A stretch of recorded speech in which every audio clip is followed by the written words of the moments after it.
നീണ്ട 7 വർഷങ്ങൾ കാരാഗൃഹത്തിന്റെ ഇരുളിൽ കൊടിയ പീഡനങ്ങൾ ഏറ്റുവാങ്ങി ഏകാന്തവാസം.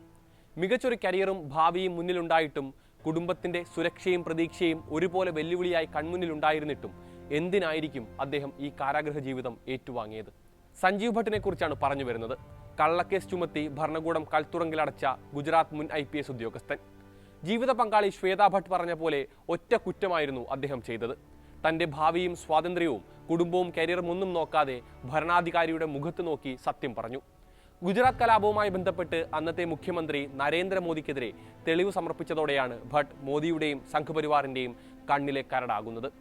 പിന്നീട് അങ്ങോട്ട് 15ഉം 20ഉം വർഷമൊക്കെ പഴക്കമുള്ള കേസുകൾ പൊക്കിക്കൊണ്ടുവന്ന് സഞ്ജീവ് ഭട്ടിനുമേൽ ചാർത്തുകയായിരുന്നു ഭരണകൂടം. ഒന്നിനു പിറകെ ഒന്നായി കേസുകൾ പലതും പല ഘട്ടത്തിൽ കോടതികൾ തള്ളിക്കളഞ്ഞ കുറ്റങ്ങളായിരുന്നു. പക്ഷേ ഭരണകൂടത്തിന് മുന്നിൽ മുട്ടിലിഴയാനും അവർക്ക് മുന്നിൽ കീഴടങ്ങാനും കൂട്ടാക്കാത്തതുകൊണ്ട് ഇപ്പോഴും പുറം ലോകത്തിന്റെ വെളിച്ചം കാണാനാകാതെ അദ്ദേഹം തടവറയിൽ കഴിയുന്നു. ഇപ്പോഴിതാ സഞ്ജീവിന്റെ ജയിൽവാസത്തിന്റെ 7ാം വർഷത്തിൽ രാജ്യത്തെ നീതിബോധമുള്ള മനുഷ്യരോടെല്ലാം വലിയ ചോദ്യമുനകൾ ഉയർത്തുകയാണ് അദ്ദേഹത്തിന്റെ ജീവിത പങ്കാളി ശ്വേത ഭട്ട്. സഞ്ജീവിന്റെ എക്സ് ഹാൻഡിലാണ് വിശദമായൊരു കുറിപ്പ് അവർ പങ്കുവച്ചിരിക്കുന്നത്. ആ കുറിപ്പിന്റെ പ്രസക്ത ഭാഗങ്ങളിലേക്ക് വരാം. സ്വാഗതം ഇൻഡെപ്തിലേക്ക്.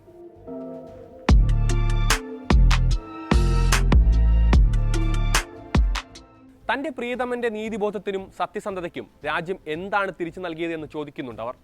ഏകാധിപതികളായ ഫാസിസ്റ്റുകളെ ഭയന്നാണോ എല്ലാവരും മൗനത്തിലാണ്ട് കഴിയുന്നതെന്നും അദ്ദേഹത്തിനു വേണ്ടി ശബ്ദിക്കാൻ ആരെയാണ് എല്ലാവരും ഭയക്കുന്നത് എന്നെല്ലാം നിസ്സഹായമായി ശ്വേത ഭട്ട് ചോദിക്കുന്നു.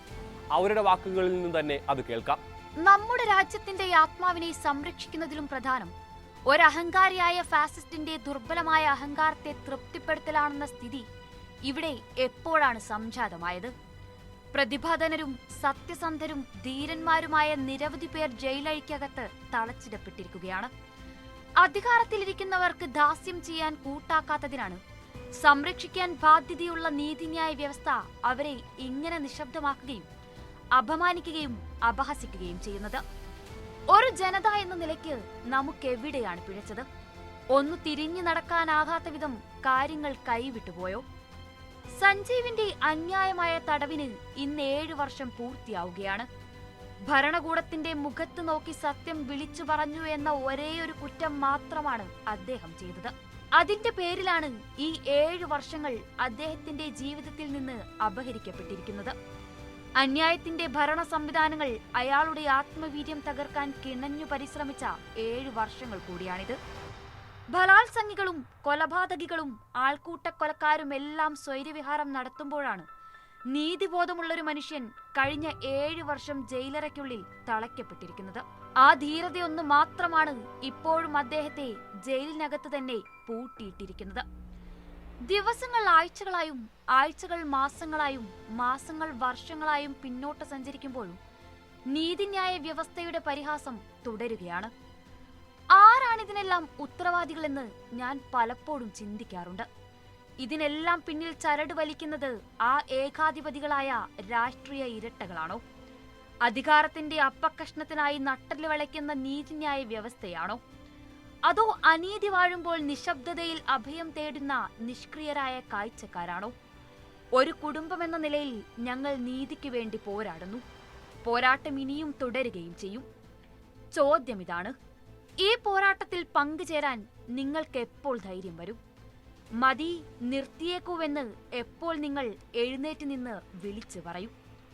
ആളുകളെ ഭയത്തിൽ നിർത്തിയാണ് ഈ ഭരണകൂടം മുന്നോട്ടു പോകുന്നത്. ഭീരുത്വവും അത്യാർത്തിയും മൗനവുമാണ് അതിന്റെ ഇന്ധനം. പക്ഷേ നമ്മൾ ഇങ്ങനെ മിണ്ടാതിരിക്കണോ?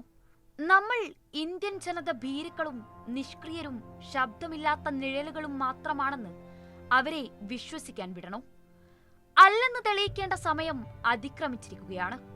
നമ്മുടെ ശബ്ദം ഉയർത്തേണ്ട സമയം എത്തിക്കഴിഞ്ഞു. തങ്ങളുടെ സ്വാതന്ത്ര്യവും ഭാവിയും കുടുംബവും ഉൾപ്പെടെ എല്ലാം പരിത്യജിച്ച് മുഖത്തൊരു പുഞ്ചിരിയോടെ തലയുയർത്തി നടക്കുന്ന ആ ഹീറോകൾക്ക് വേണ്ടി നിലകൊള്ളൂ. ആ വീരന്മാരെ ലോകം മറക്കാൻ വേണ്ടി ഈ ഭരണകൂടം അക്ഷീണയത്നം നടത്തുന്നുണ്ട്. പക്ഷെ നമുക്കങ്ങനെ ചെയ്യാൻ പറ്റില്ല. അതിന് നമുക്ക് സാധിക്കില്ല. നീണ്ട 7 വർഷക്കാലം അധികാരത്തിന്റെ ഏറ്റവും ഇരണ്ട ശക്തികൾക്കെതിരെ ഒറ്റയ്ക്കും നിശബ്ദമായും സുധീരവുമായാണ് സഞ്ജീവ് ഭട്ട് പോരാടിയത്. അന്തസ്സോടെയും അചഞ്ചലമായ ബോധ്യത്തോടെയുമാണ് അദ്ദേഹം എല്ലാം സഹിച്ചത്. സത്യത്തിന് കാവൽ നിന്നവർക്ക് കാവലൊരുക്കേണ്ട ഒരു ഘട്ടമുണ്ടെങ്കിൽ അതിതാണ്. രാജ്യമനസാക്ഷിയെ വീണ്ടെടുക്കേണ്ട ഒരു ഘട്ടമുണ്ടെങ്കിൽ അതിതാണ്. സ്വേച്ഛാധിപത്യത്തിനു മുന്നിൽ മുട്ടുമടക്കാത്ത ധീരഹൃദയങ്ങൾ ഇപ്പോഴും ഇന്ത്യയിലുണ്ടെന്ന് തെളിയിക്കാനുള്ള അവസരമിതാണ്.